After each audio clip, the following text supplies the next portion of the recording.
And फिर mummy ने कहा कि तुम दोनों अंदर जाके अकेले में कुछ बात कर लो। I was so uncomfortable. तू और अनकंफर्टेबल होगा?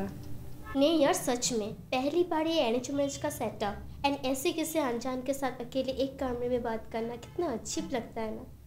But he was so nice.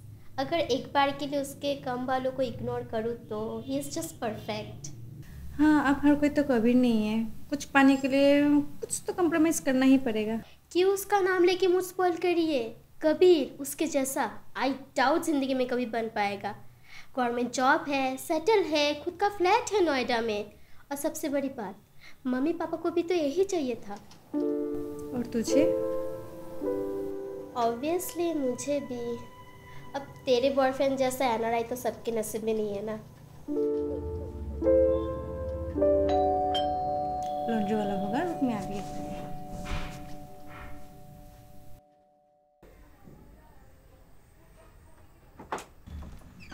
Kabir तुम? दीक्षा है। देखो कबीर, वो ऐसे ही डिप्रेस्ड है, प्लीज़ उसे तंग मत किया करो। ना मैं उसे मनाने नहीं आया हूँ, डोंट वरी, बस कुछ कहना रह गया था। कबीर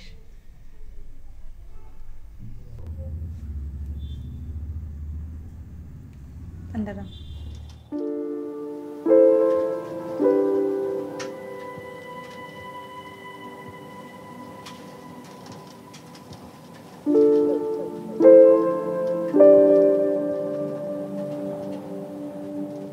अब क्या हुआ कभी?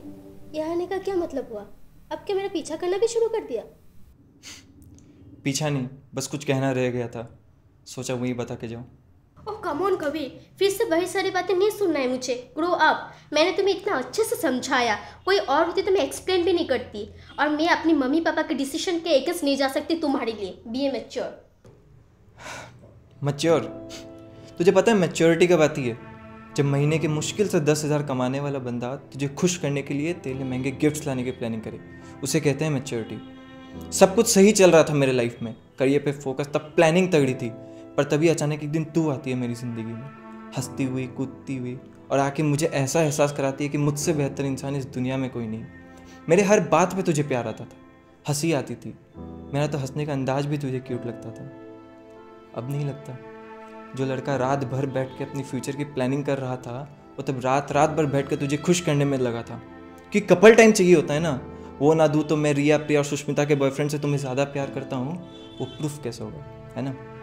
पता है कितने मुश्किल से पैसे जोड़ के तेरे लिए गिफ्ट्स लाया करता था, भले ही उसके बाद बाकी के महीने बस मैनेज करने में निकल जाए, लेकिन खुशी मिलती थी क्योंकि तेरे चेहरे पे वो हंसी ला पाया।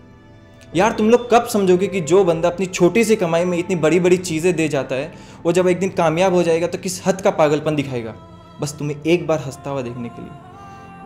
खुद चाहे उसने ज़िंदगी में अपने लिए एक चॉकलेट भी ना लिया हो, पर जब भी तुम लोगों को देने की बात आती है तो हमेशा महंगे वाले लाते हैं। अरे मुझे तो अब टेस्ट भी याद नहीं उस चॉकलेट का जो तुझे कुछ दिन पहले दिया था। महीनों गुजर गए खुद के लिए कुछ किए हुए। अरे हम तो रेस्टोरेंट में जाकर भी सिर्फ कॉफ़ी पीकर रह जाते हैं ताकि तुम्हें कह सके कि जो मर्जी ऑर्डर करो। तुम पूछ रही थी ना उस दिन कि मैं कैफ़े में चुप क्यों था, क्योंकि मैं मन ही मन हिसाब कर रहा था कि बिल कितने का आएगा और मम्मी की दवाई के बाकी के पैसों में आ जाएगी। महीनों तक अपनी लिमिट पुश करो, पैशन छोड़ के नौकरी ढूंढो ताकि तेरे पेरेंट्स को पसंद आ जाऊँ, चाहे उसके बाद मैं खुद को ही नापसंद क्यों ना करने लग जाऊँ। और जब 2 साल तक अपनी मरवा के कोई मुकाम पर पहुँचता हूँ और लगने लगता है कि अब सब ठीक हो जाएगा, तभी कोई गवर्नमेंट जॉब वाला आता है एंड सडनली तुझे रियलाइज़ होता है कि तेरे पेरेंट्स हमारे रिश्ते को नहीं मानेंगे, क्योंकि लड़का अच्छा कमाता नहीं है ना, भले ही बहुत प्यार करता हो, ख्याल रखता हो, कोई बुरी आदत ना हो, लेकिन गवर्नमेंट जॉब नहीं है ना। यार एक काम करता हूँ, इस बार मैं ही ख़त्म कर देता हूँ सब कुछ, मैं ही चला जाता हूँ कहीं दूर। देखो कभी कोई गलत कदम मत उठाना, और यहाँ मेरे दोस्त के घर में तो बिल्कुल भी कोई तमाशा मत करो। गलत कदम? वो भी तेरे लिए? मैं तो बस इतना बताने आया था कि मेरा प्रोजेक्ट फाइनली मेटा इनकॉर्पोरेशन में अप्रूव हो गया और मेरा अगले महीने कैलिफोर्निया में जॉइनिंग है। तू रह अपने गवर्नमेंट जॉब वाले के साथ, अभी तो तेरे पास वक्त ही वक्त है। इतना प्यार किया और मम्मी नहीं मानेगी। जो प्यार इंसान से नहीं चीज़ों से जुड़ी हो, वो प्यार ही नहीं।